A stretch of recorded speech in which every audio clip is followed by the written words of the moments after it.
Irmãos, a primeira pergunta que nós vamos nos fazer hoje, a partir do capítulo 4, é o seguinte: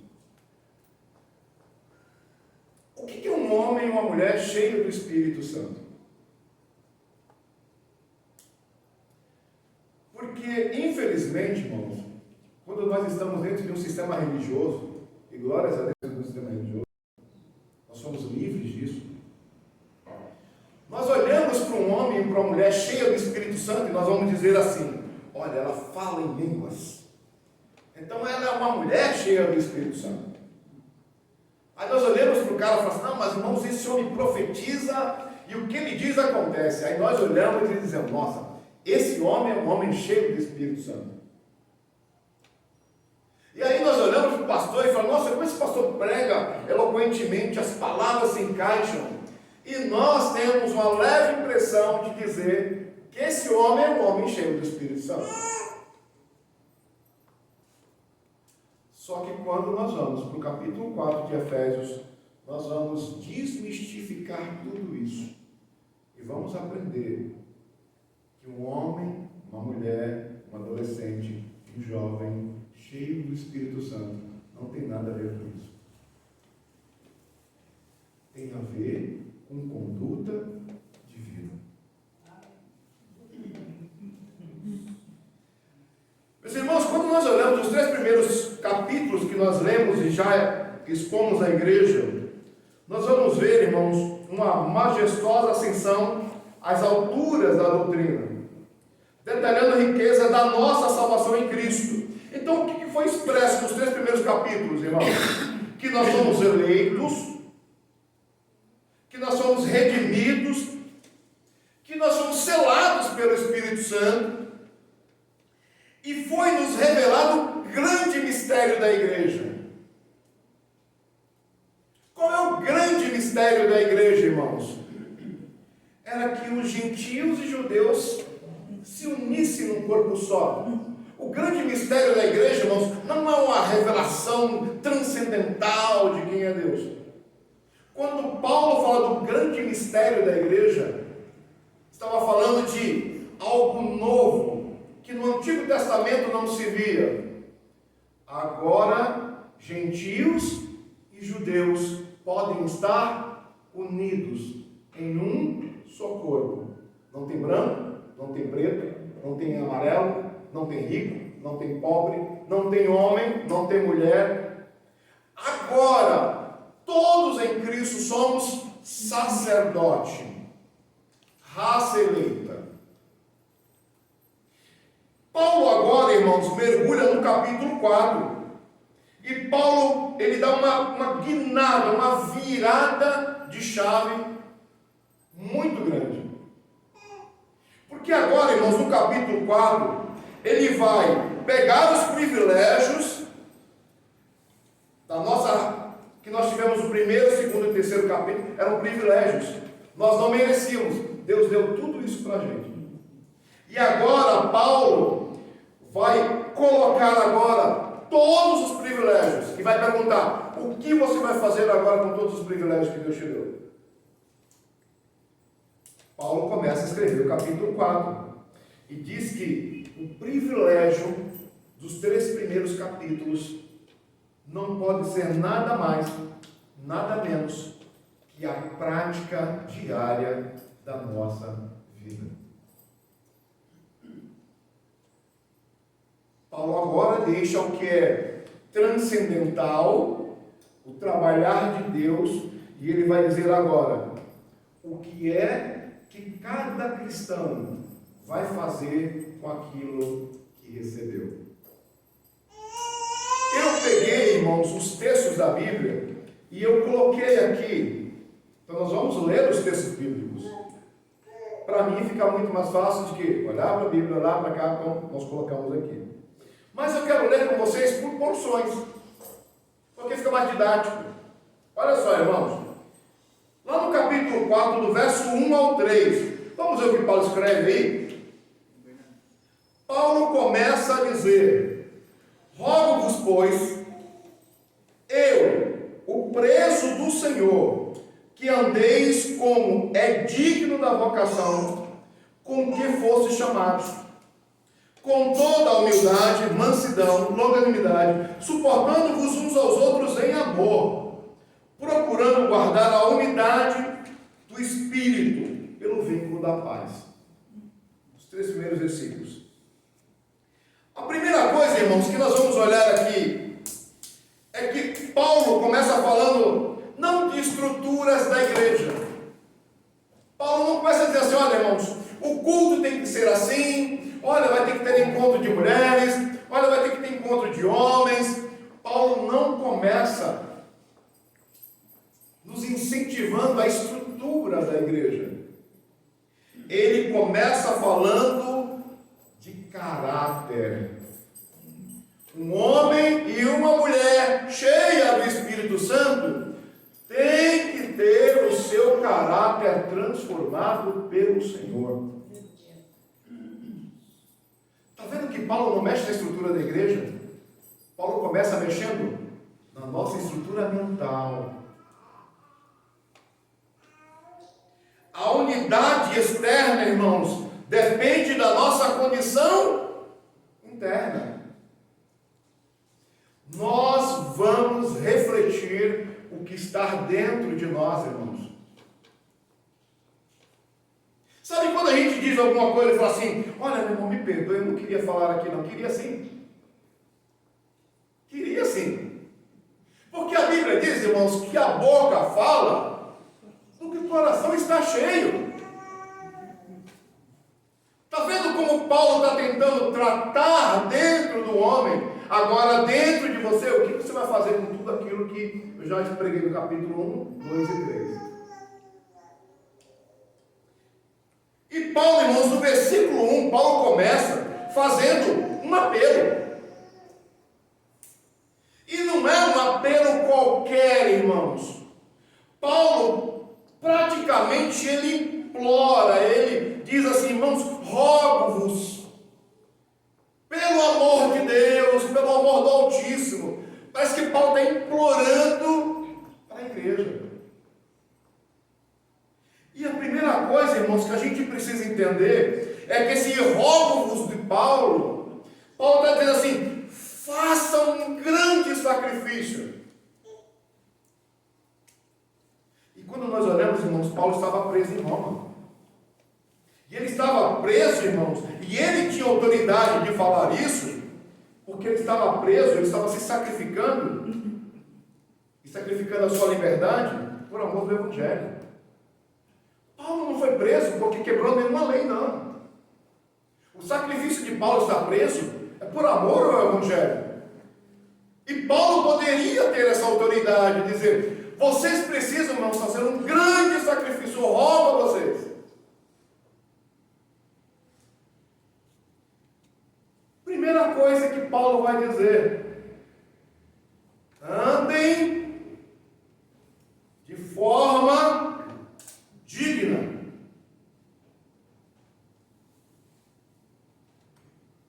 Andem de forma digna. Jesus morreu por você, Ele te elegeu, Ele te redimiu, Ele te selou com o Espírito Santo, Ele uniu inimigos. Agora você precisa viver de forma digna. E o interessante, irmãos, que quando a gente olha, e eu gostei muito de uma frase do Caio, que diz que o nosso português ele é muito pobre em relação às línguas originais, porque às vezes a gente pega algumas palavras do nosso português e elas têm um sentido muito chulo, muito pequeno, muito raso. Mas quando a gente vai para o grego, para o hebraico, é muito mais amplo, é muito maior do que a gente imagina. E aí, irmãos, a palavra digno aqui, lá no original, é axios.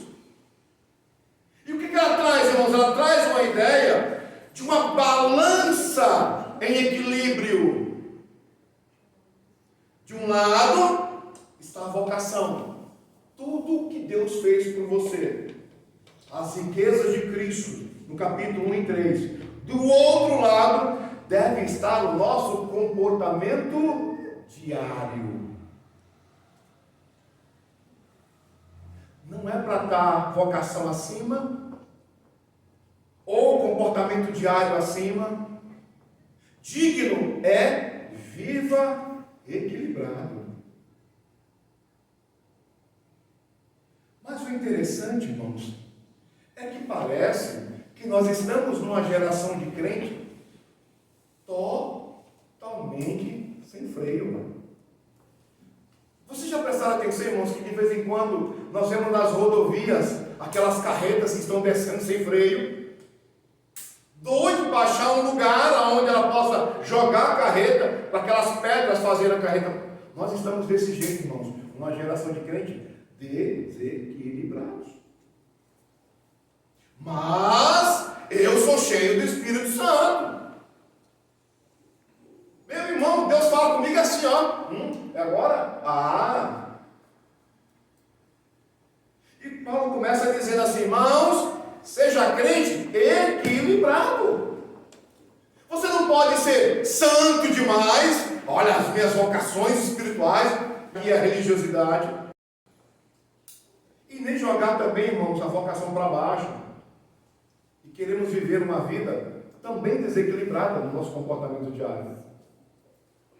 Sabe por quê, irmãos? Vocação demais é religiosidade. Mas quando a gente pega os nossos comportamentos e coloca acima da vocação, também é religiosidade. Olha o versículo 2, irmãos.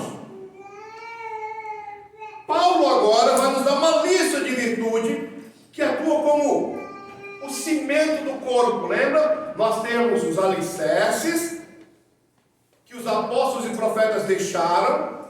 Agora a igreja vai alicerçar, vai colocar as paredes no lugar. O cimento, irmãos, para essa igreja, Paulo começa a dizer agora. Como é que eu sei que o cara é equilibrado?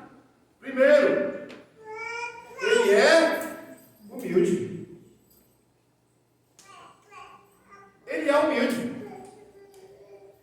E o interessante, irmãos, quando Paulo escreve essa palavra humilde aqui, tem um contexto muito maior, sabe por quê? Porque para os greco-romanos, humildade era sinal de fraqueza.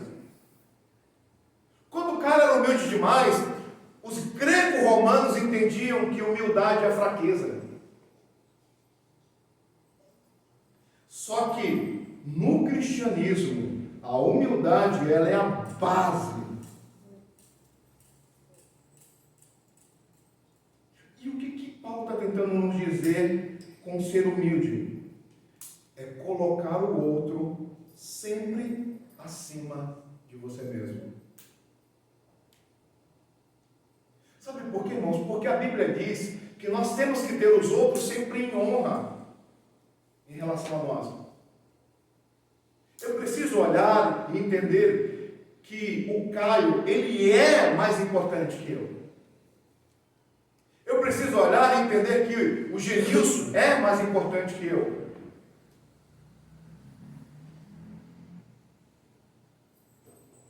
Isso é humildade, irmãos.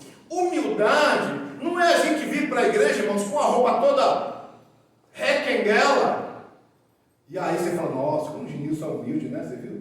Ele anda tão mal vestido, né? Que humildade. Lembra daqueles pastores que põem nos púlpitos aqueles panos de saco, como sinal de humilhação, de humildade? Humildade não tem nada a ver com isso, irmãos. Humildade tem que ver aqui, ó. É eu ter sempre o outro acima de mim. A Cida, ela é uma mulher importante, mais importante que eu. Sabe por quê, irmãos? Quando eu entendo isso, que as pessoas são mais importantes que eu, automaticamente eu sei quem eu sou e o meu lugar. Se você inverte isso, você pisa nas pessoas. Só que isso é importantíssimo entender. Eu acho e eu olho para o Genício e digo: Genício, você é um cara muito importante. Aí o Genício olha para o Caio e fala: Caio, você é um cara importante. Aí o Caio olha para a Ieda e fala: Ieda, você é importante. A Ieda olha para a Seição e diz: Seição, você é importante. Vocês estão olhando, irmãos, que A humildade, quando entendida, ela é repassada entre nós. Quando terminar, irmãos, eu entendo que todos nós somos importantes no corpo de Cristo. Mas Paulo continua, irmãos. Como é que eu sei que um homem e uma mulher é cheia do Espírito Santo? Primeiro, ela é humilde. Segundo, mansidão. Mas eu preciso entender, irmãos, o que é mansidão. Às vezes as pessoas acham que mansidão é falta de força ou covardia. Nossa, o cara é covarde, você viu?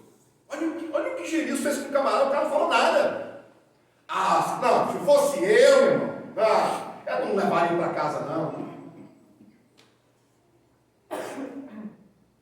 Não é? Não é desse jeito que ele se comporta? Você olha para as redes sociais, irmãos, é um pastor processando o outro, aí o outro processa o outro, e o outro pede retratação. Irmão, deixa eu lembrar para vocês um texto lá de Mateus, que diz assim: os mansos herdarão a terra. Sabe por quê, irmãos? Quanto mais manso você for, mais dias de vida você vai ter. É isso que ele quer dizer. Você já viu no trânsito, irmão? O cara bate no seu carro, o cara já desce e diz assim: você bateu em mim. Não, ele bateu no carro, mas o cara já está dizendo: você bateu em mim. E aí já começa a socar o outro, aí o outro puxa uma arma e dá um tiro na cara dele. Cadê o valente? Cadê o homem bravo? E a pergunta é o seguinte: eu estou mentindo? Essa não é a realidade dos bravos, dos valentes que querem resolver tudo no braço? Por isso, irmãos, que Jesus diz assim: olha, os mansos vão herdar a terra. Sabe por quê? Porque os bravos e os violentos vão morrendo. E aquele cara que desce com mansidão, e isso, irmãos, é uma verdade.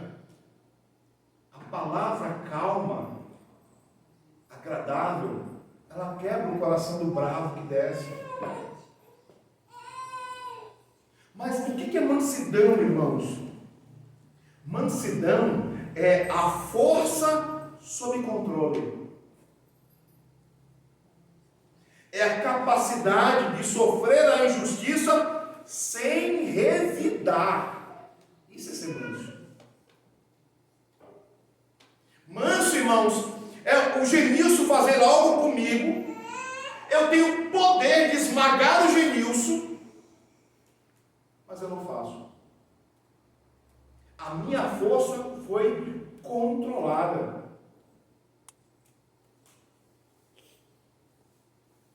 Mansidão não é sinal de covardia, não, irmãos, ou de falta de força.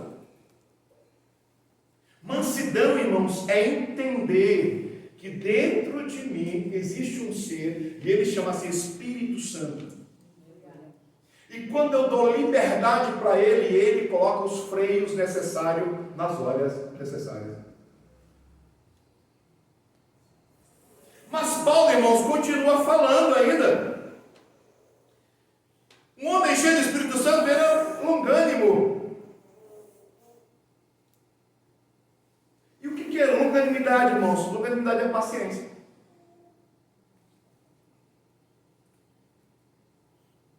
O que é paciência, irmãos? Capacidade de suportar pessoas difíceis por um longo tempo sem se explodir.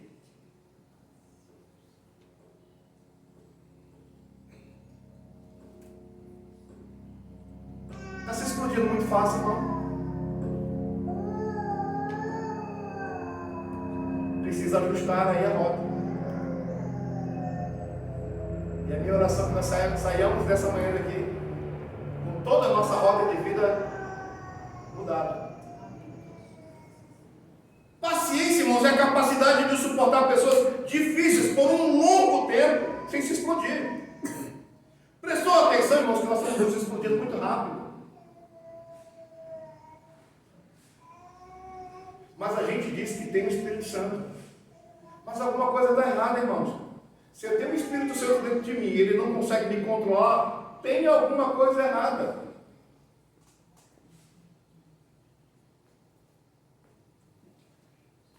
Mas Paulo não termina aí, ele continua dizendo.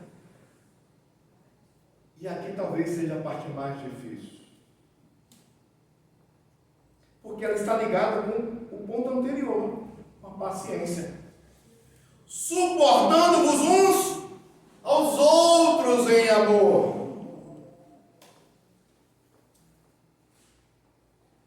E a gente tem suportado muito pouco. De verdade. Mas, irmãos, o que significa suportando-vos uns aos outros? Ele tem a ideia de sustentar um peso, resistir a uma força, ou tolerar uma situação difícil e dolorosa. Aquilo está te machucando, aquilo está te moendo, mas você tem o Espírito Santo que te faz suportar isso.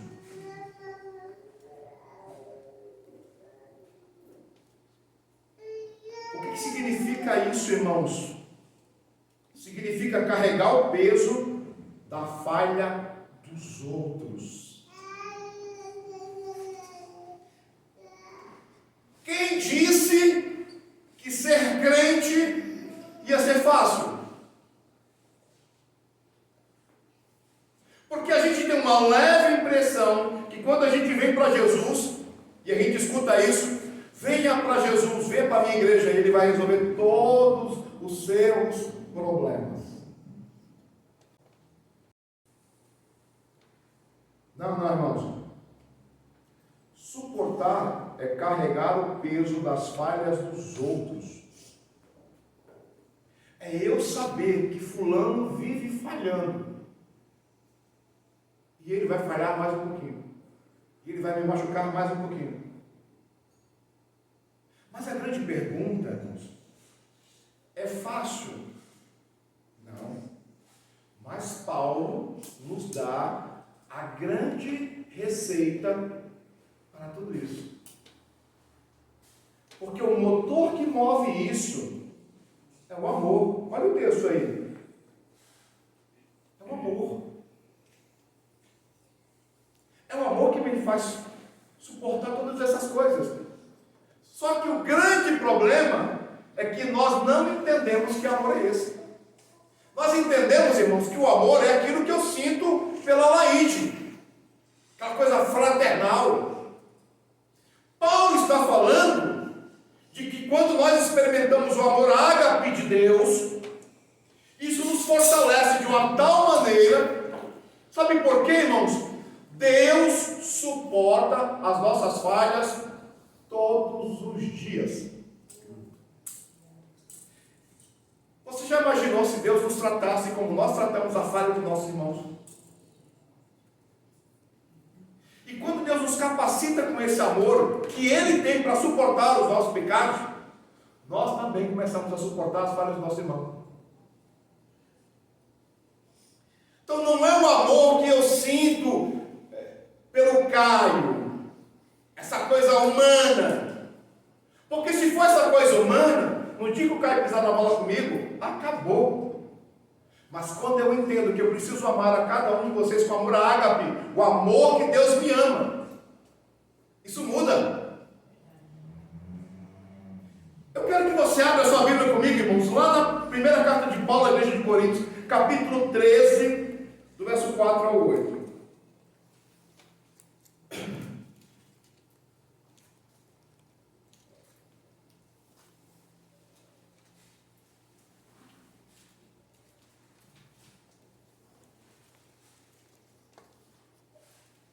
Acharam?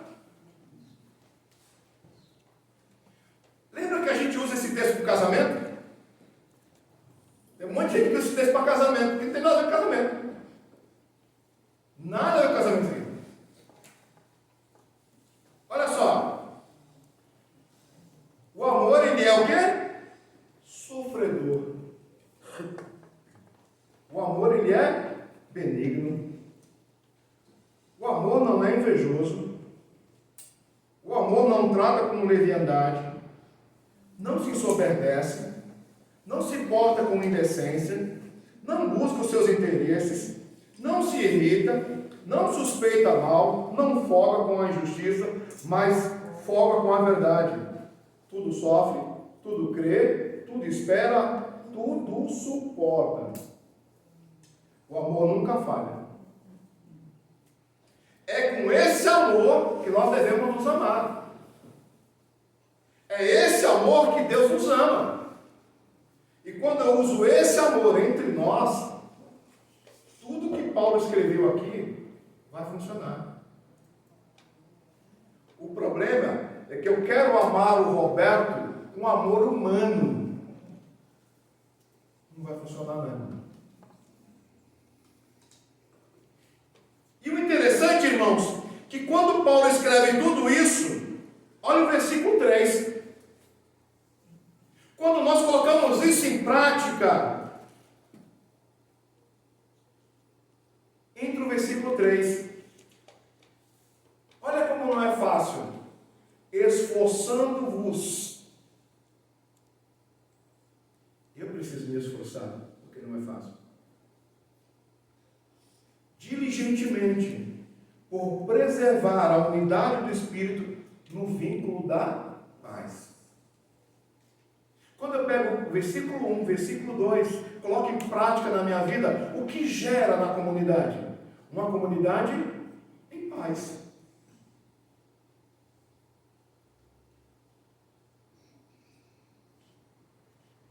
Olha como a coisa funciona, irmãos. E às vezes a gente fica pensando, não sei, porque a minha igreja é uma bagunça, não tem paz na igreja, porque alguma coisa está errada anteriormente. E um dos nossos maiores problemas, irmãos, é que a gente é especialista em falar mal uns dos outros.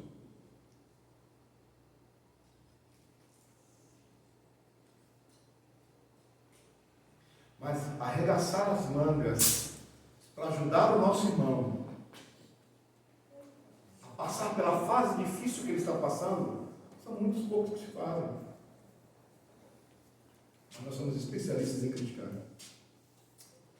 Vamos continuar, meu irmão, verso 4 ao 6. Efésios capítulo 4. Paulo vai nos mostrar, irmãos, as 7 unidades da igreja. Vamos lá?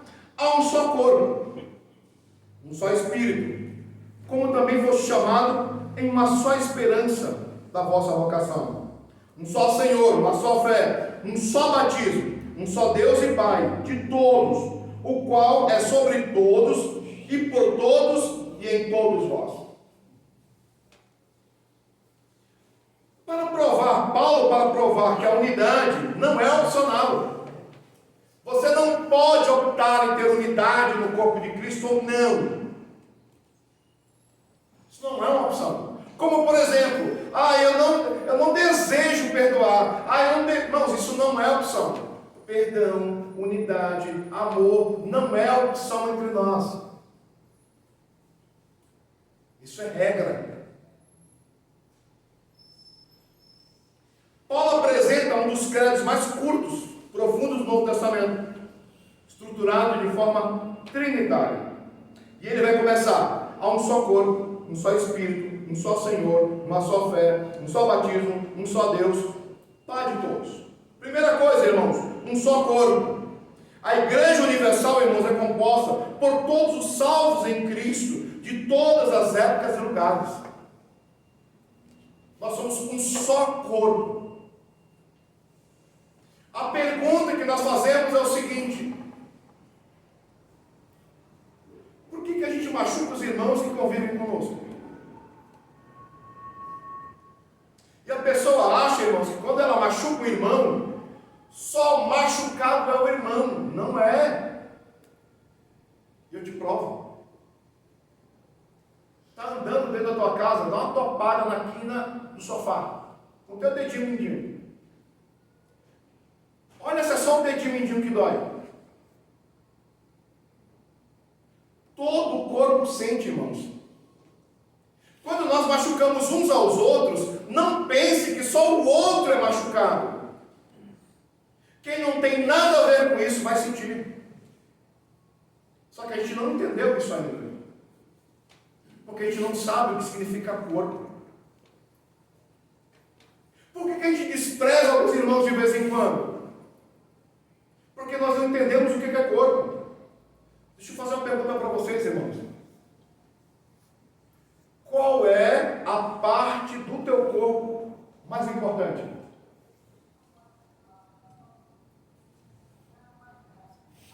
Todas são. O coração. Não. Todos os órgãos do seu corpo são importantes. Alguém amputa uma parte do corpo somente porque queria amputar? Eu não gostei da minha mão. Eu vou arrancar a mão fora. Alguém faz isso? Nós só tiramos uma parte do corpo quando ela está contaminada. Mas, irmãos, todas as partes do corpo são importantes. Segunda coisa, existe um só Espírito, o Espírito Santo. E o texto diz, irmãos, nos 3 primeiros capítulos, que ele nos selou. Ele batiza cada crente no corpo de Cristo. Ele habita em nós. E é Ele que nos une. O Espírito Santo, irmãos, é a cola que nos une um ao outro. Se eu não consigo ter unidade com as pessoas, alguma coisa está errada. Porque se é o Espírito Santo que nos une, e eu digo que eu tenho o Espírito Santo, por que eu não consigo ter unidade com as pessoas?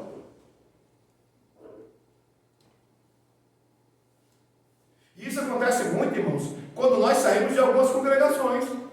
Já prestou atenção? O quanto nós somos úteis na congregação, e nós trabalhamos, ajudamos a igreja. Diga que você vai embora.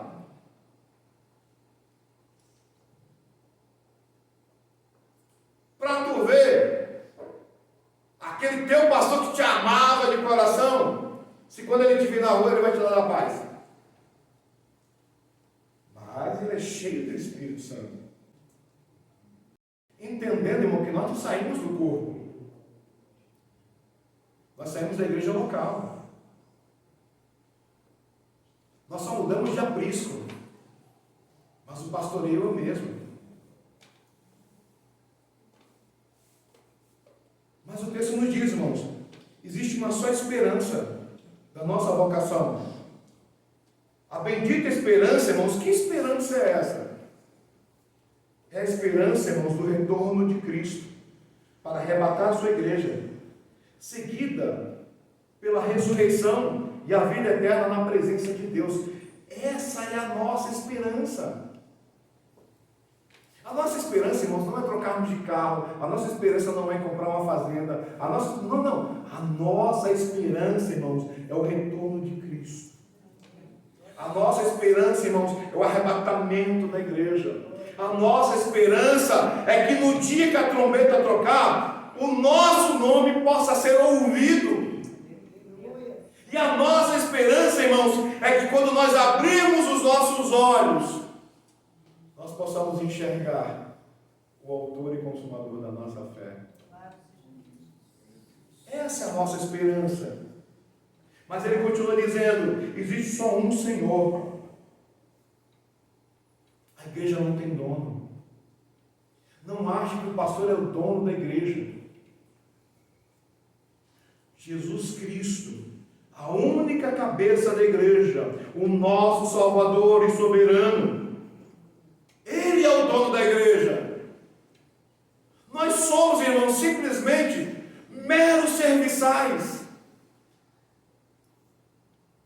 E quantas vezes nós nos ensoberbecemos como pastores, como apóstolos, como os bispos, homens intocáveis.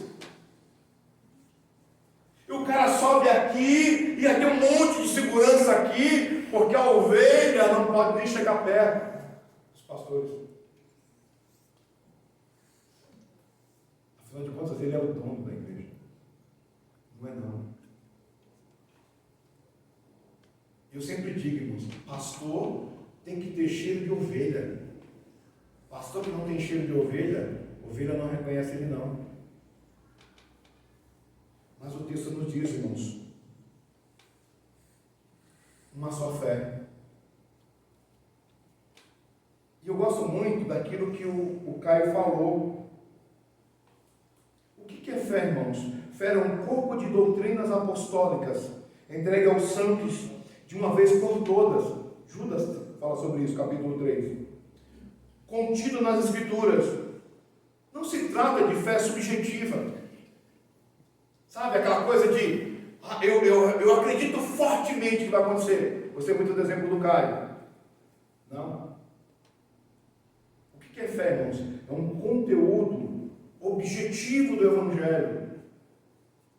Fé é um grupo de verdades bíblicas que eu ouço, leio e coloco em prática. Fé não é abstrata. Fé é concreta. Quando eu pego o Evangelho, coloco em prática, vai funcionar. Nós não estamos falando de utopia, não, irmãos. Isso aqui não é história da carochinha. Isso é real, isso vai acontecer. Um só batismo nas águas, irmãos, por imersão, que simboliza publicamente a nossa morte, sepultamento, ressurreição com Cristo e nos identifica com Ele. Um só batismo. Um só Deus e Pai de todos. E isso, irmãos, é uma afirmação do monoteísmo e da paternidade de Deus sobre aqueles que foram regenerados em sua família. Ele está acima de todos, por todos e em todos os crentes. Mas vamos ao verso 7 ao 11, irmãos. Seu capítulo 4. Mas a graça foi dada a cada um de nós, segundo a medida do dom de Cristo. Por isso, subindo ao alto, levou cativo o cativeiro e deu dons aos homens. Ora, isso ele subiu, que é, senão que também antes tinha descido às partes mais baixas da terra. Aquele que desceu é também o mesmo que subiu acima de todos os céus, para cumprir todas as coisas. E ele mesmo deu uns para apóstolos, outros para profetas, outros para evangelistas e outros para pastores e doutores. Isso é muito importante. Porque o texto começa dizendo que ele distribuiu graça e não distribuiu igual para todos.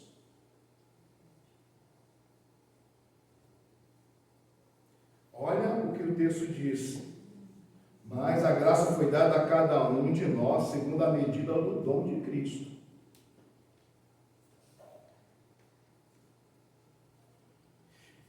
O que a gente precisa entender, irmãos? Muitas vezes não podemos exigir das pessoas a mesma intensidade que nós temos. Porque a medida da graça que foi dada para o Caio, talvez seja bem diferente da que foi dada para a Stephanie. Mas o que nós muitas vezes queremos? Nós queremos exigir do outro a mesma medida que nós temos. Mas isso não pode funcionar, irmãos. Porque a unidade é essa diferença que nós temos uns dos outros. Unidade não é uniformidade. Nós não somos todos iguais. A minha fé, irmãos, ela não é igual à fé de vocês. A graça que foi derramada, eu não estou falando de poder, porque o cara é pastor. Não. Estou falando de graça. O dom da graça. Tem a graça salvadora e o dom da graça. E às vezes nós, maridos, ficamos bravos com as nossas mulheres. Por quê? Porque nós queremos que ela avance junto com a gente. Mas, irmão, precisa entender que o dom da graça que ela recebeu pode ser menor que o dom que eu recebi. E vice-versa, irmãos. Existem mulheres aí que o dom da graça dela é muito superior ao do marido. Isso é importante, irmãos. Cada crente recebeu uma medida de graça de Cristo. Para explicar a origem desse dom, Paulo cita o Salmo 68, verso 18. Aplicando a Cristo, quando ele subiu às alturas, levou cativo o cativeiro, concedeu dons aos homens. O que Paulo cita é o Salmo 68. A descida de Cristo, irmão, refere-se à sua encarnação, morte e sepultamento. A sua subida, a sua ressurreição e ascensão. Lembra? Que ele desceu às profundezas da terra. Nós imaginamos que a profundeza da terra, irmãos, seja lá o centro. Não, não. Ele desceu da altura da glória dele. Para onde? Para aqui. Isso aqui.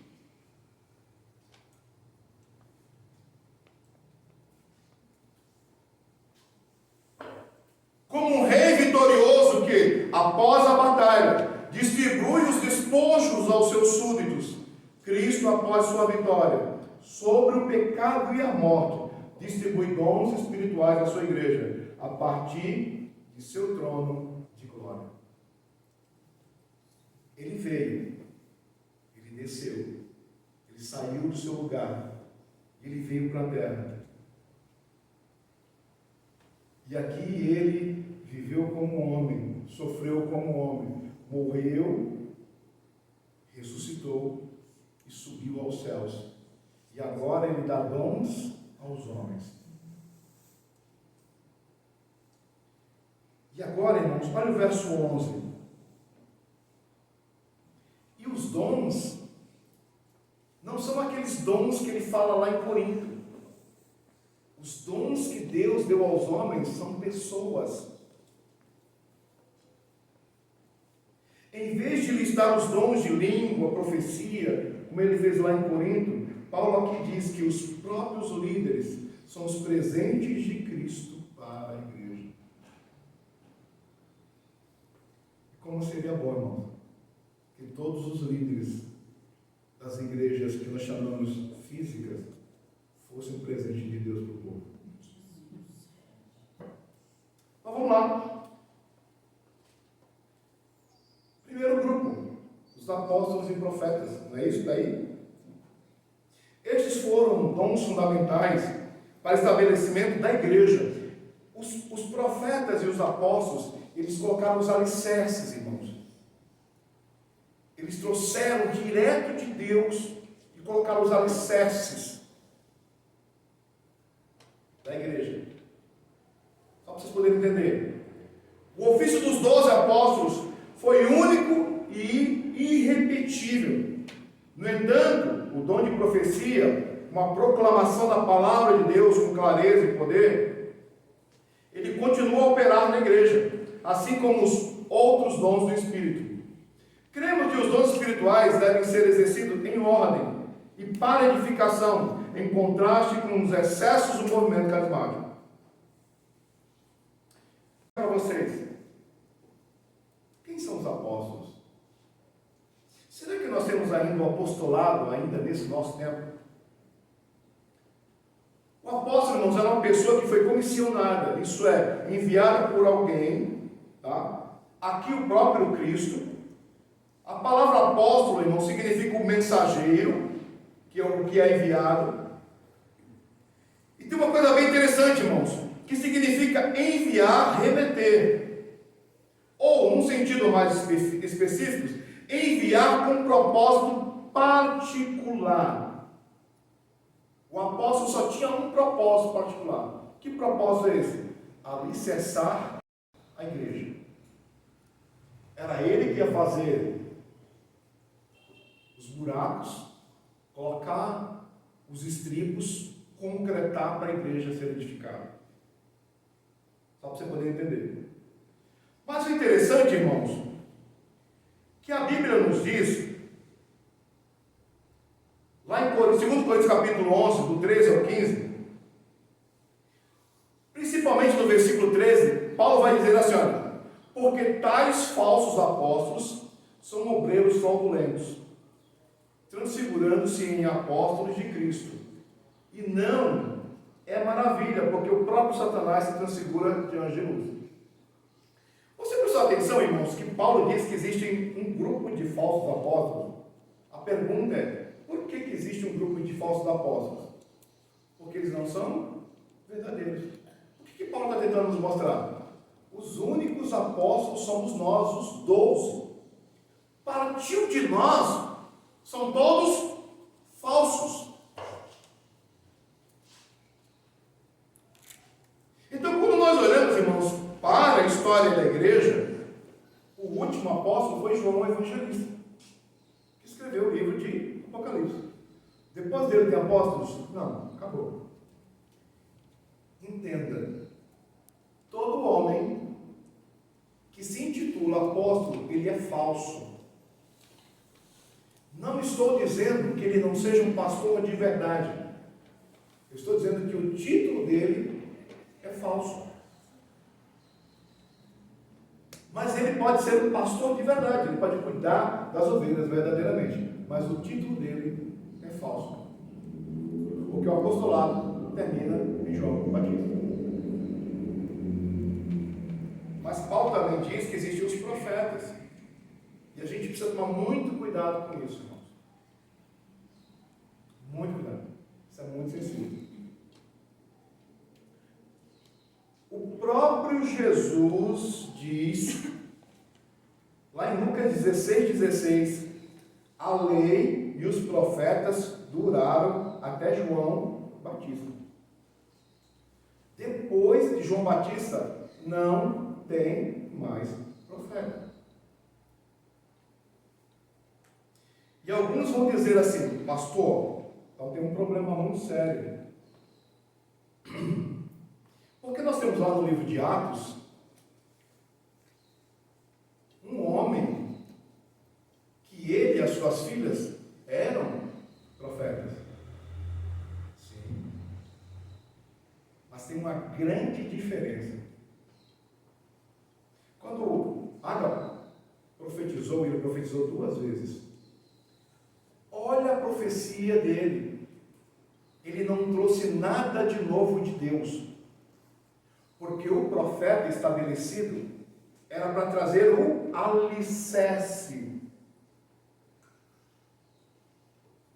E quando nós olhamos Ágabo profetizando, ele vai ter 2 profecias. Uma, ele vai dizer que Paulo iria ser preso. Vai edificar a igreja? Vai alicerçar a igreja alguma coisa? Não. E a outra, ele vai dizer que em Jerusalém ia ser uma grande fome. Vai nos edificar alguma coisa? Não. A profecia é diferente. O profeta é diferente. Isso é importante. Olha só, irmãos. 1 Coríntios capítulo 14, versos 3 e 4. Mas o que profetiza, fala aos homens para edificação, exortação e consolação. Aí você está vendo, pastor? Olha, fala aos homens. Então o profeta tem que falar aos homens. Continue lendo a Bíblia, meu irmão. Porque olha o próximo verso. O que fala em línguas desconhecidas edifica a si mesmo, mas o que profetiza edifica a igreja. O profeta era isso. Mas tem mais, irmãos. Olha só para a gente desencanar. Pastor, você acredita que Deus pode falar ao nosso espírito? Acredito. Plenamente. Mas isso não significa que eu sou profeta. Profeta, ele falava verdades da parte de Deus para edificar, consolar a igreja. E presta atenção, irmãos, que geralmente as profecias hoje são muito, eis que Deus manda dizer para Michele que teu cativeiro vai ser virado de ponta cabeça, você vai ser muito vitorioso. Edificou a igreja em alguma coisa? Não. Mas eu quero que você olhe comigo Hebreus capítulo 1, verso 1. Hebreus, irmãos, foi os últimos livros escritos lá em 68. Lá em 68. Olha o que diz Hebreus capítulo 1, verso 1. Havendo Deus antigamente falado muitas vezes e de muitas maneiras aos pais, por quem? Pelos profetas. A nós falou nesses últimos dias. Últimos dias quem? Os últimos dias, nos anos 68, pelo Filho.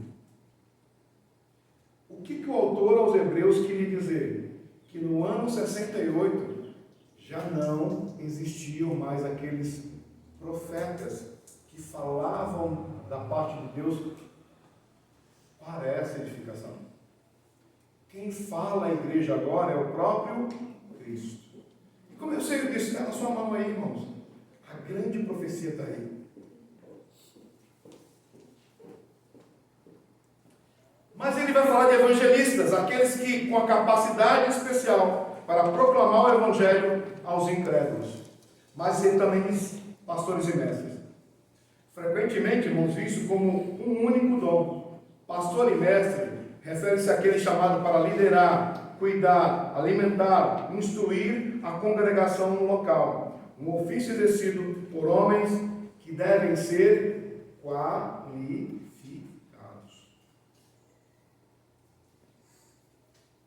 E aqui no original, presbíteros.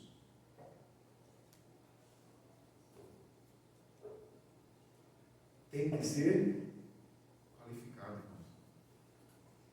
A gente está lidando com vida de pessoas.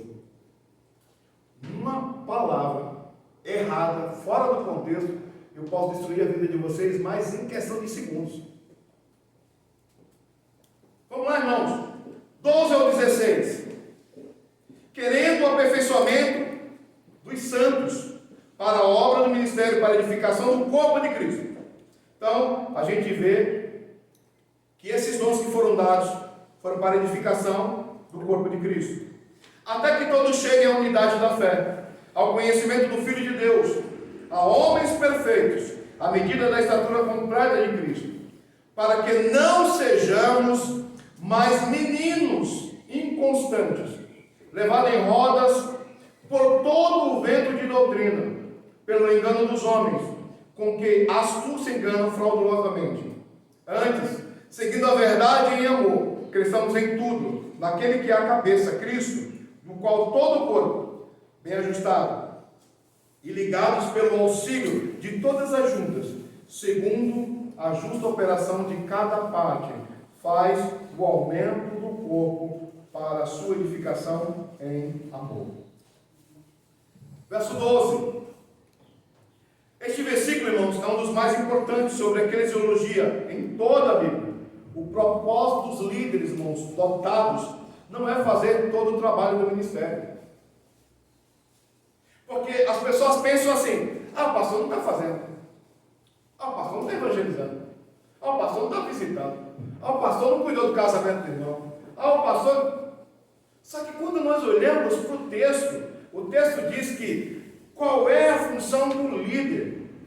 É capacitar vocês a fazerem.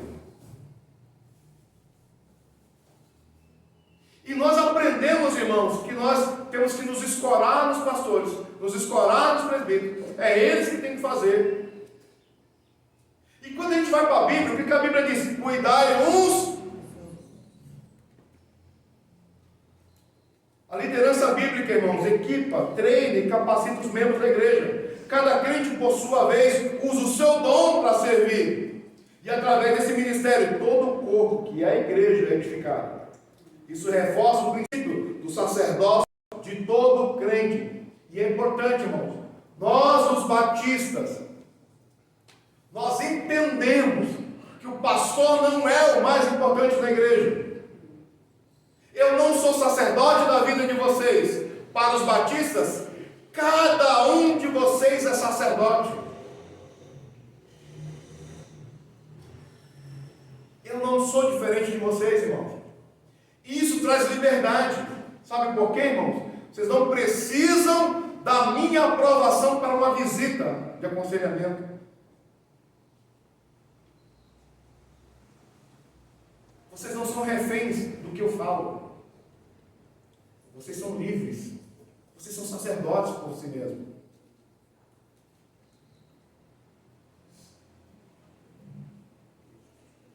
No versículo 12 diz assim, Ana, com vista ao aperfeiçoamento dos santos, para o desempenho do seu serviço, para a edificação do corpo de Cristo. Primeiro erro comum, irmãos, é pensar que o pastor, ele é contratado para fazer todo o trabalho de evangelismo, visitação e aconselhamento. A visão bíblica, o papel dos líderes é aperfeiçoar, equipar e treinar os santos, para que os santos façam a obra do ministério.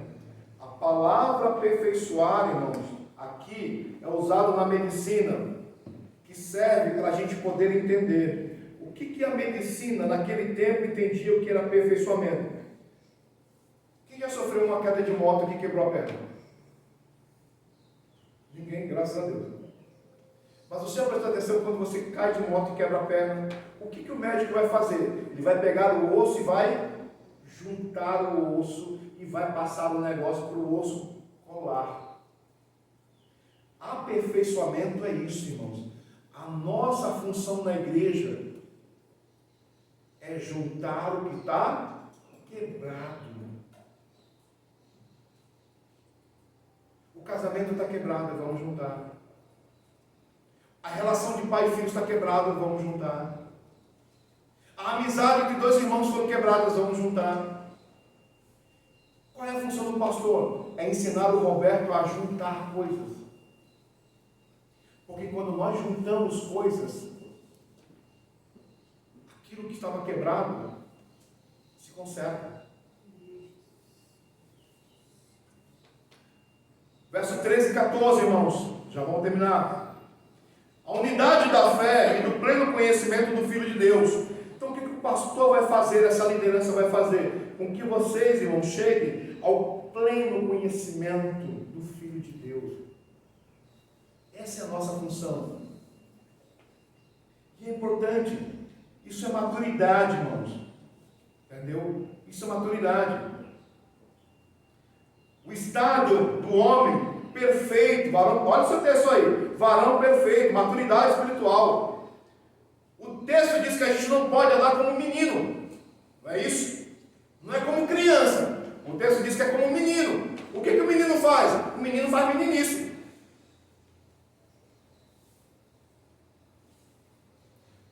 Você já viu criança emburrada, menino emburrado? De vez em quando a gente é assim, irmãos. Você está emburrado por que cai? Ah, o pastor nem me deu oportunidade hoje. Eu estou meio que chateado com ele. Isso. Você já viu o menino? Você fala assim, ei menino, vem aqui, ó, tem uma bala para te dar. E o pai diz, não se aproxime de gente estranha. Quando você menos imagina, o menino está lá pegando a bala do estranho.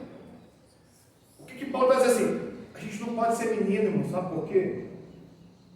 A gente não ser levado por todo vento de doutrina. Ah, na minha igreja tem um negócio fantástico, maravilhoso. Olha, aí você olha lá, tem uns negócios assim piscando e fala, ah, esse é o lugar, viu? Menino.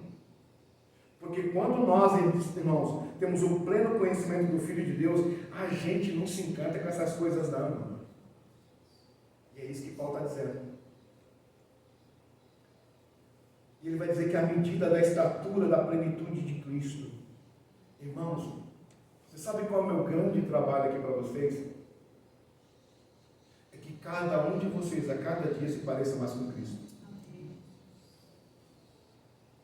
Essa é a minha grande tarefa.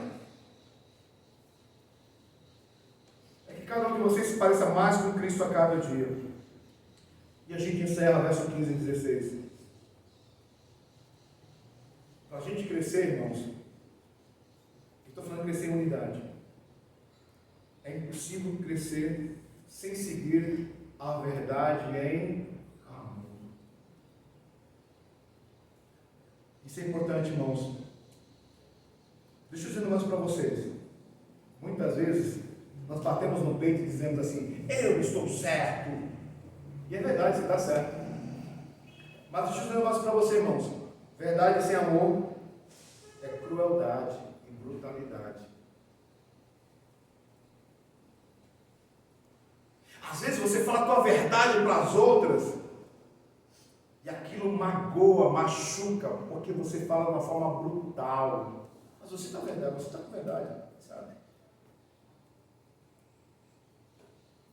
O amor sem a verdade, irmãos, é hipocrisia, é sentimentalismo. A igreja cresce, irmãos, quando fala a verdade em amor. Quando eu precisar pegar a Janaína, para disciplinar a Janaína, eu preciso falar com amor.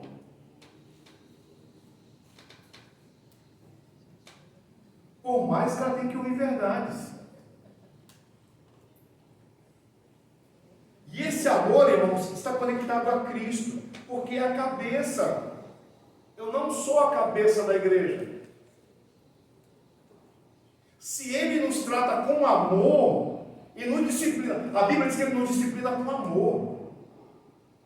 Ele não nos arrebenta na pancada, Ele nos disciplina com amor. Por que eu não vou disciplinar alguém também com amor? Tem muita gente, irmãos, fique com isso. Tem muita gente que ama, mas não tem verdade. Tem muita gente que é verdadeira sem amor.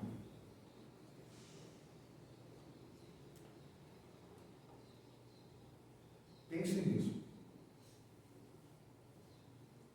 Tem muita gente que ama, mas não tem verdade. Tem muita gente que é verdadeira, mas não tem amor. Amém, meus irmãos? Na próxima semana